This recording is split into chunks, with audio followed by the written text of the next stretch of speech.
Ah! God! Blinding! What the fuck? Hey! Don't look into his eyes. Ominous! Oh, okay. Because the deepest darkness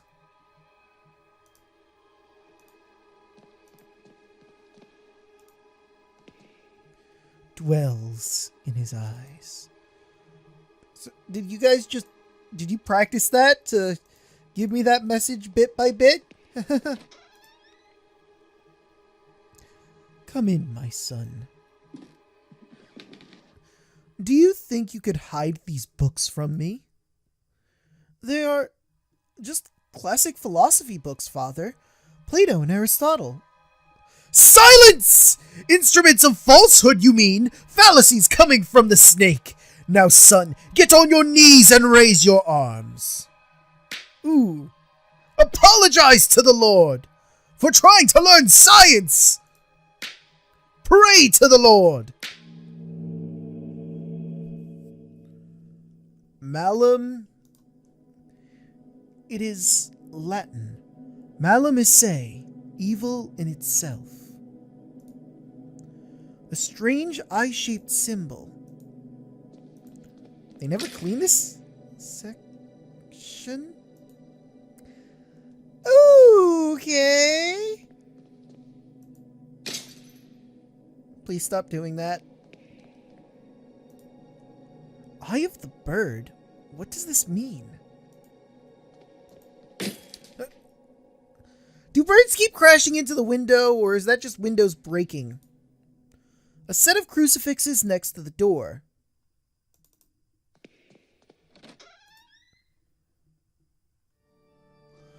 Lord, your eyes burn me. I don't deserve mercy nor forgiveness. Oh Lord, have mercy on my soul. Who are you sending me? Is death to whom you are handing me over?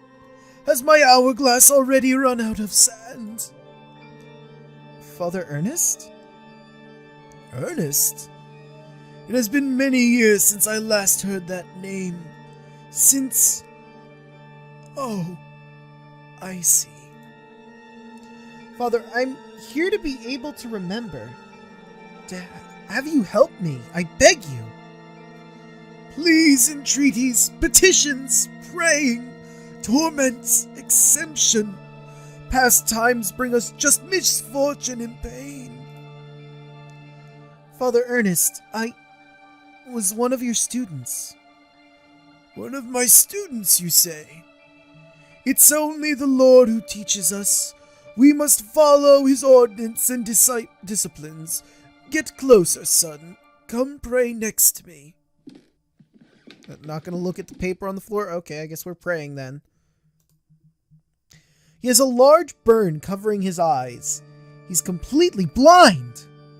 Despite his decrepitude, extreme thinness, and paleness, I can still recognize Father Ernest. But he seems far away, like in another world. Glory be to the Father, and the Son, and the Holy Spirit, as it was in the beginning, is now, and ever shall be. Now, my son, tell the Lord which one is his voice, the sharp sword, the wise quill, or the delicate petal. The wise quill. No! No, no, no! You're enveloped by sin! And now, my son, tell the Lord which one of his holy paths, the wise virtue and endless blame, or the blessed penance. The blessed penance? No! No, no, no! Your soul lives embraced by the darkness! And now, my son, tell the Lord who you are. The faceless pilgrim, the gate guardian, or the lost seaman? I guess the lost seaman.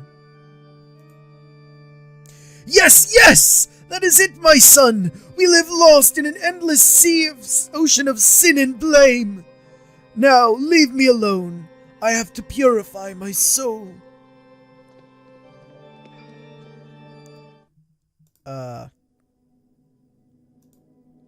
Yoink. Dear God in heaven, I feel for you. Sorry, pause there. Actually, he probably wrote this. Dear God in heaven, I feel for you. Your light is in my eyes. I will burn them for you. Dear God in heaven, I feel myself in your eyes. Your eyes are my soul. I will burn it for you. Dear God in heaven, I fear myself in your sword. In you, your sword is in my hand. I will burn them for you. Dear God in heaven, I hate myself in you. My blame is in your heart. I will burn myself for you. I know you are there. Didn't you hear me? Get out of my room! Despite being blind, he preserves good hearing. I must be more careful when moving.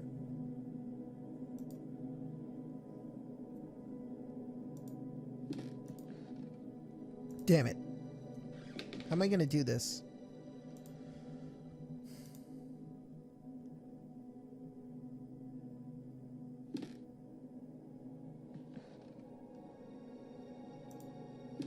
Damn it. Murmur, murmur, murmur. An old razor blade stained with blood.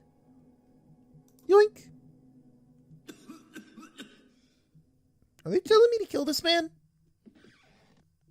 I mean, I don't think that's what I should do.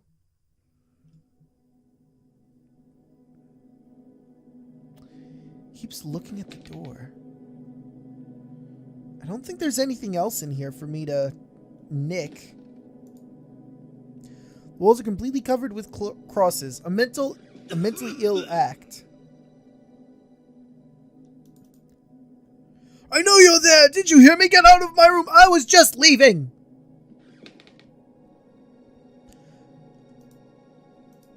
Bitch. So now what? Do I do something with the razor? Maybe I am supposed to kill him. Oh my god.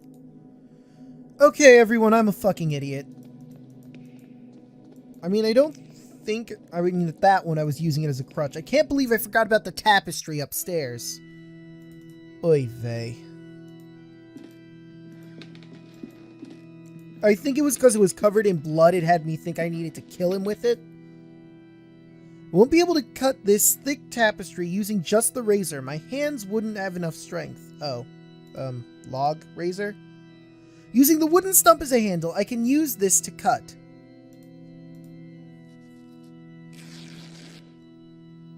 Excellent.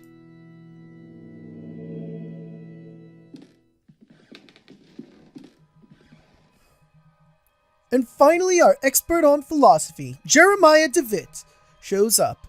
Where were you, my friend? We've been looking for you. Well, as I was saying, tonight is the perfect moment for our next meeting, but I suspect that someone outside our group is secretly surveying us. Who is it, Anthony? My dear friends, it is Professor Glynn. Do you mean Father Ernest? Certainly, no doubt about it. Therefore, dear colleagues, I have decided to change the venue for tonight's meeting. Have you noticed the lounge behind the small door of the classroom? I have believed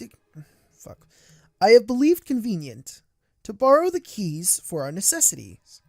You already know, at 12 o'clock, you will find that door opened, and I'll be inside the lounge. That is, my dearest colleagues. That is it, my dearest colleagues.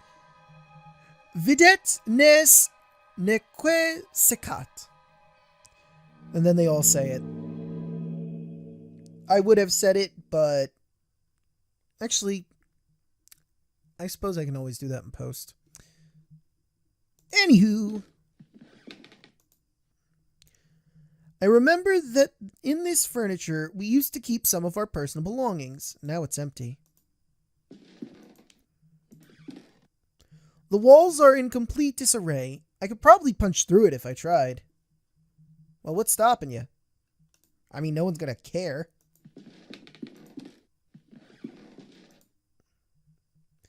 I remember that this bed is where I used to sleep when I was a student here.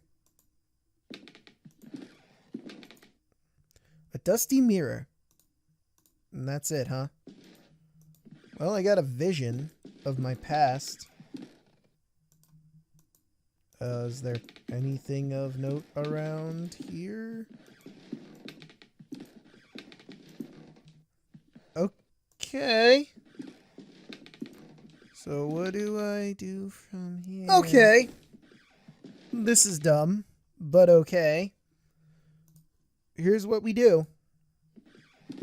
Let's take a nap in our old bed behind the tapestry that's probably covered in lice and death.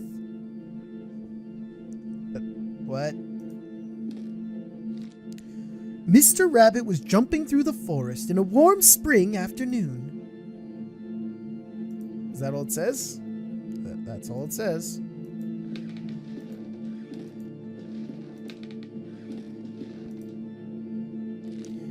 When going through a bush, Mr. Rabbit ran into Mr. Wolf, Mr. Vulture, and Miss Snake were having a heated argument.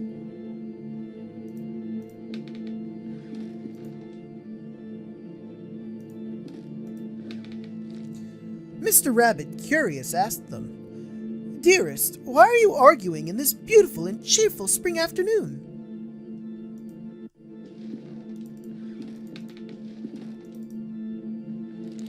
Mr. Wolf answered politely, "What we are trying to decide here is who of us will have the pleasure to eat you up."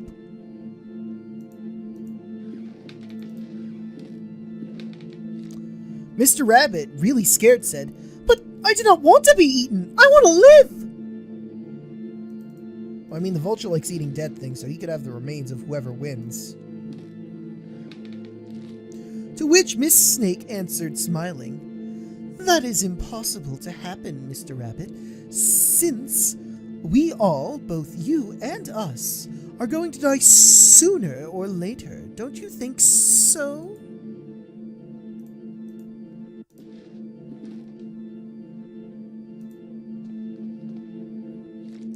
Mr. Vulture added, "Miss Snake is right. We should stick to the issue at hand. It's getting late, and as you see, we do not agree. Do you want to help us decide, Mr. Rabbit? Who would you suggest as the one to eat you?"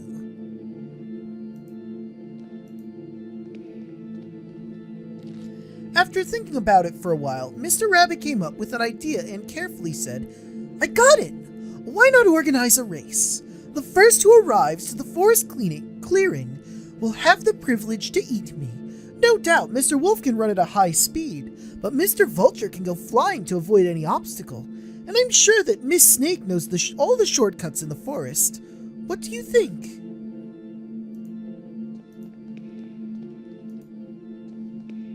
Oh, I just noticed there's people in the window. The three predators agreed that it was fair, so they started the race, and they quickly disappeared.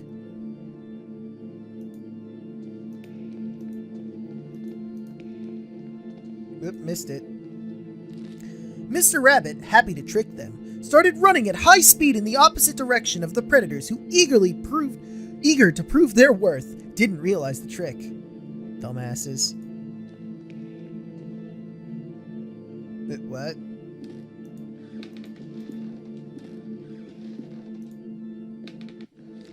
Mr. Rabbit was far away from there, and he finally felt safe, happy, and proud of his cunning.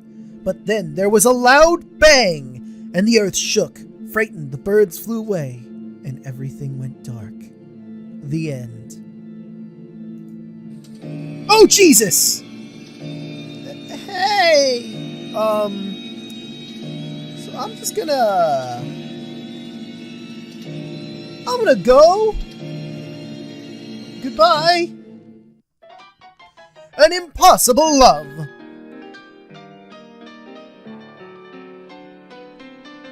There's something I've kept to myself for a long time. And the thing is that I love you. I have always loved you. Since the first time I saw you, since the first time I felt your frozen hands. Each time I move away from you, I miss your glassy, empty, dead eyes. I miss your rough hair, your greyish skin, your stench! But our love just cannot be. It is an impossible love. The end. Okay. No, not again. How long have I been sleeping? What was that all about? I have no fucking idea. In the nightmare, I found a place. A place in my memories. Okay. I will take your word for it.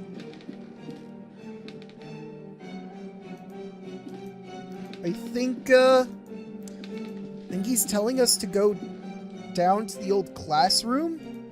And in the old classroom, there's a cellar, maybe? At least that's what I think we're driving at here.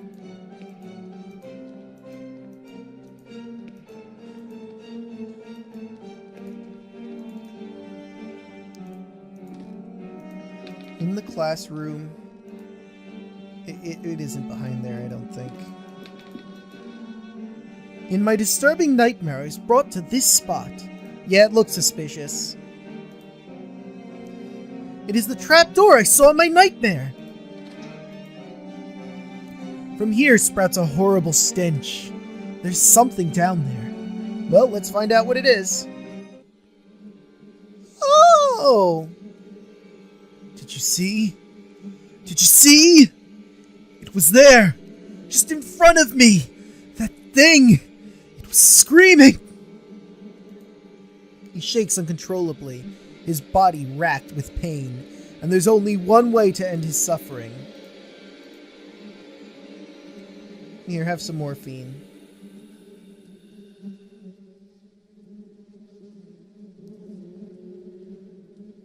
Rest in peace. Merciful. Yeah, I don't think he'd want to live after that. Oof. Must have been dead for at least a week, still bearing an expression of horror. The stretchers used to carry the corpses here.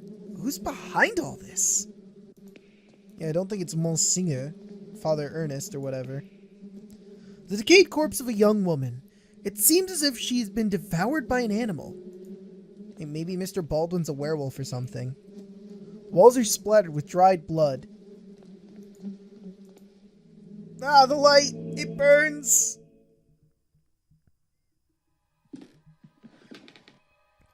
Punctual as always, David. Now all that remains is to introduce our guest. You may come in now, Professor. Father Ernest! Do not worry, my friend. I invited him to join this evening. The Professor genuinely shares our curiosity, and who better to complete our group than one of the most renowned theologists? Moreover, we mustn't ban those who are willing to explore beyond the veil. The moment we have long awaited for has now arrived.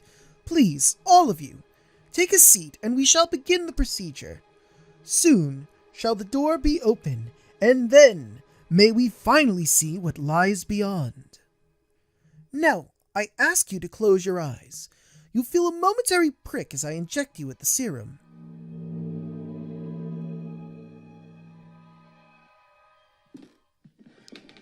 Ay, ay, ay.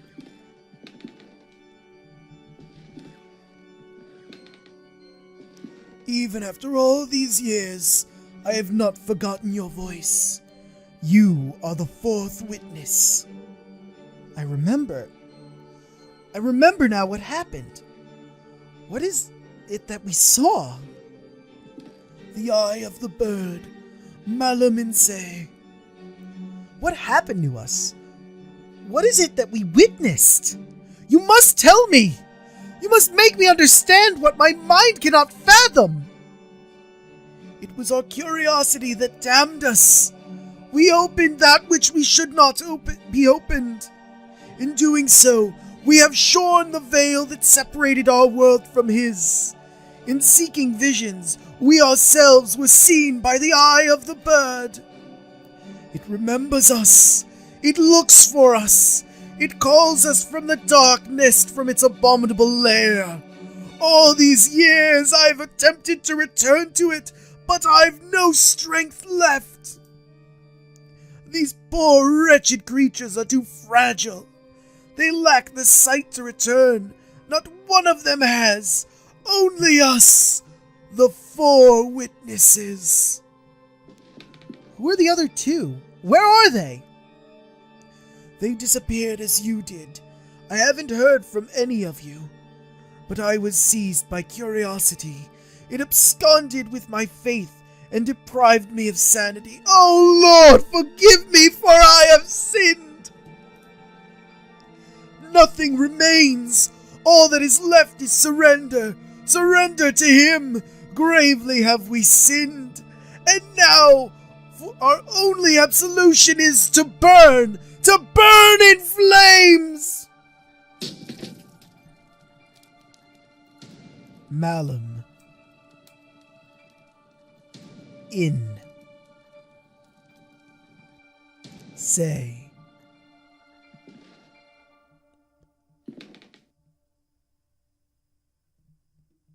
Oh shit!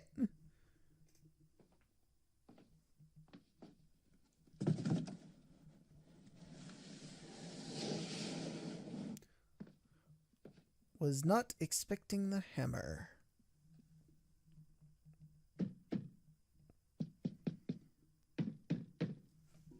Oh god, is he doing the coffin thing with me?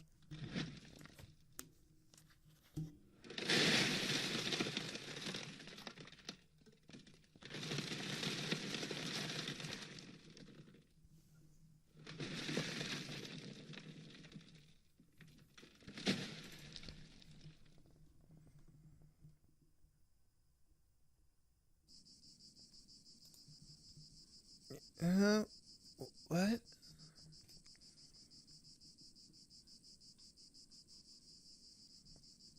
The adventure continues in episode 3. A Secret from the Past. Last Door Memories was funded by 450 backers and was published June 21st, 2013. Any descriptions by Alright. I flummoxed a few times in that episode, having to look up the answers on what had to be done next. So, this one's probably gonna have some cuts in it. So it shouldn't be that big a deal that this is an hour long. But, with that, I think we'll end this episode here.